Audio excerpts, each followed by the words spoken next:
Selamat berjumpa kembali dalam layanan audio Sahabat Seperjalanan. Hari ini adalah hari Rabu 20 Agustus 2025. Tema renungan saat teduh kita dengan judul Rukun Membawa Damai. Firman Tuhan terambil dalam Efesus 2 ayat 14 sampai dengan ke-15. Karena dialah damai sejahtera kita yang telah mempersatukan kedua pihak dan merobohkan tembok pemisah, yaitu perseteruan. Sebab dengan kematiannya sebagai manusia, ia telah membatalkan hukum Taurat dengan segala perintah dan ketentuannya untuk menciptakan keduanya menjadi satu manusia baru di dalam dirinya dan dengan itu mengadakan damai sejahtera. Mari kita berdoa. Bapa yang di dalam sorga, biar kami terus belajar di dalam relasi antara kami dengan sesama, antara kami dengan Tuhan, antara kami dengan keadaan dan situasi yang tidak sesuai dengan harapan kami tetap mendapatkan kehidupan sebuah damai sejahtera. Dalam nama Tuhan Yesus kami berdoa, amin. Shalom sahabat seperjalanan yang dikasihi Tuhan, suatu kita melihat dalam Efesus pasal 2, ayat yang ke-14 sampai ke-15, kita bertemu dengan beberapa kata kunci. Yang pertama adalah damai sejahtera, yang kedua adalah tembok pemisah, dan yang ketiga adalah perseteruan. Kita akan pelajari damai sejahtera, tembok pemisah, dan perseteruan. Ini tiga kata ini adalah bagian yang saling terkait yang membuat kita akan mengalami sebuah kerukunan dan akan mendapatkan damai sejahtera atau tidak.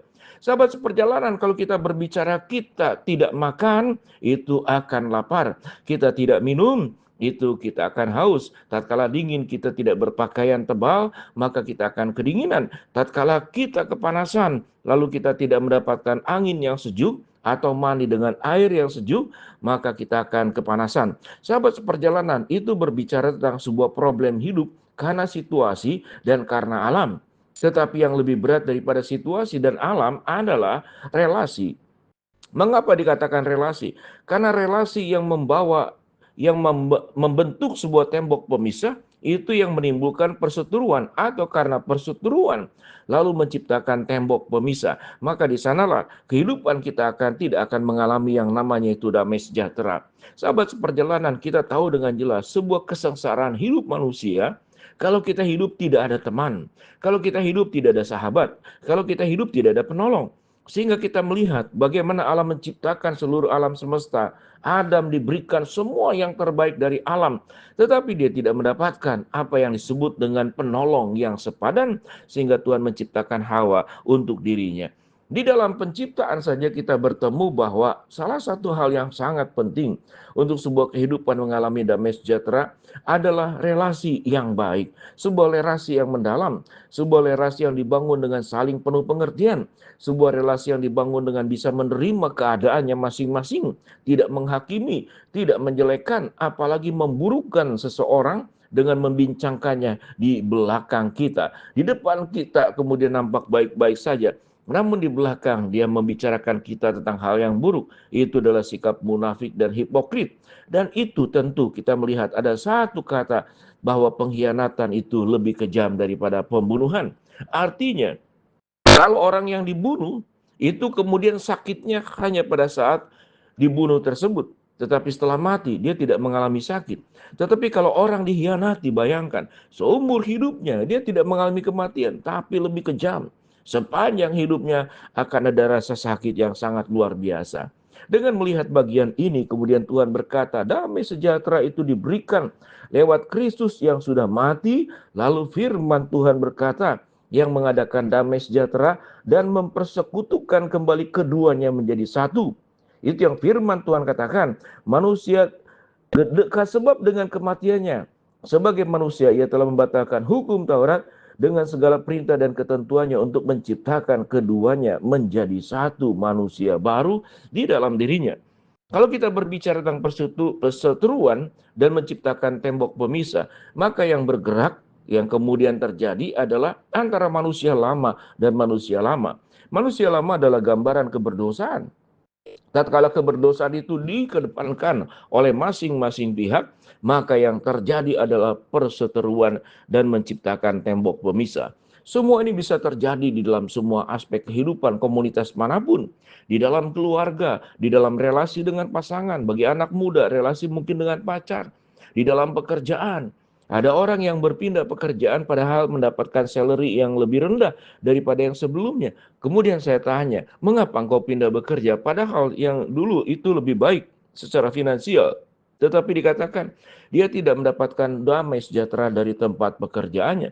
Sehingga dia pindah ke tempat yang memang lebih kecil tetapi dia mengalami damai sejahtera. Sehingga kalau dipilih finansial atau damai sejahtera, orang tersebut memilih damai sejahtera daripada finansial, lalu sepanjang bekerja 1 hari 8 jam atau lebih, itu suasana adalah suasana perseteruan, suasana di mana tembok pemisah makin tebal dan makin tinggi. Sampai titik ini sahabat seperjalanan, mari kita belajar bahwa kerukunan itu akan membawa kedamaian. Apa kerukunan? Tentu ada dua hal, tidak berseteru dan tidak menciptakan tembok pemisah yang tinggi. Bagaimana damai sejahtera? Kita mengingat akan kematian Kristus yang sudah merubuhkan perseteruan, yang sudah merubuhkan tembok pemisah, dan di sanalah damai sejahtera itu akan mengalir. Damai sejahtera itu gambarannya seperti air. Kalau ada penghalang, maka air itu tidak akan sampai kepada kita. Kalau kemudian kita tidak juga datang kepada sumbernya, air pun juga tidak bisa datang kepada kita. Artinya kalau kita menutup sumbernya atau sumbernya itu mengalir, tapi kita menghalanginya dengan tembok pemisah, maka damai sejahtera itu menjadi jauh dari kita. Apa itu damai sejahtera? Yaitu dari kerukunan. Tidak menciptakan tembok pemisah, lalu kemudian tidak menciptakan perseteruan. Bagaimana supaya tidak berseteru? Bagaimana supaya tidak ada tembok pemisah? Belajar dari Kristus yang mau kemudian berkorban untuk kita. Tidak memaksakan kehendak, tidak merasa benar sendiri. Kalau salah bisa meminta maaf, dan kalau orang lain salah juga kita bisa mengampuni. Kita tahu tidak ada seorang pun yang benar di hadapan Allah. Masing-masing kita punya kekurangan dan masing-masing kita punya kelebihan. Kelebihan kita bukan untuk menghina kekurangan orang lain, dan kekurangan kita bukan kemudian kita untuk menghindar dari orang tersebut dan kita menjauh. Itu artinya adalah kehidupan yang baik adalah kehidupan yang saling melengkapi. Saling melengkapi adalah ciri daripada kerukunan. Saling mengerti adalah ciri dari kerukunan. Saling membantu dan menolong adalah ciri dari kerukunan. Menyadari setiap orang punya kelebihan dan kekurangan. Kesadaran inilah menjadi sumber kerukunan itu bisa tercipta. Kita menyadari bahwa tidak ada seorang pun yang benar, tidak ada seorang pun yang baik. Kalau kita diberikan kelebihan, itu pun dari Tuhan, bukan dari diri kita masing-masing. Dengan demikian, sahabat seperjalanan, keributan apa yang terjadi di dalam kehidupan sahabat seperjalanan dengan anggota keluarga, dengan istri, dengan suami, dengan menantu, dengan mertua, bahkan dengan anak sekalipun, kadang-kadang jauh yang lebih dari itu. Seringkali saya melihat antara bertetangga juga seringkali bertengkar, menciptakan tembok pemisah dan perseteruan. Gara-gara hal kecil, parkir yang salah, atau kemudian membuang sampah tidak pada tempatnya. Lalu ada keributan-keributan suara tetangga. Sementara kita mau tidur, sudah kelelahan bekerja sepanjang hari, tapi itu sangat mengganggu. Itu adalah bagaimana kita tahu bahwa setiap bertetangga itu, setiap orang punya masalah, setiap orang punya problem, setiap orang juga punya kekurangan. Mari kita belajar saling melengkapi, rubuhkan tembok pemisah, kemudian berhentilah berseteru. Maka damai sejahtera Allah akan mengalir dalam hidup kita, keluarga kita, dimanapun kita berada. Mari kita berdoa. Bapa dalam surga, terima kasih buat kebenaran firman Allah yang kami pelajari. Hamba-Mu berdoa buat sahabat perjalanan yang sakit, Tuhan jamah sembuhkan. Yang sedang menghadapi masalah, Tuhan bukakan jalan. Yang sedang berdoa mengharapkan sesuatu, Tuhan kabulkan sesuai dengan waktu rencana Tuhan yang terbaik. Di dalam nama Tuhan Yesus kami berdoa. Amin.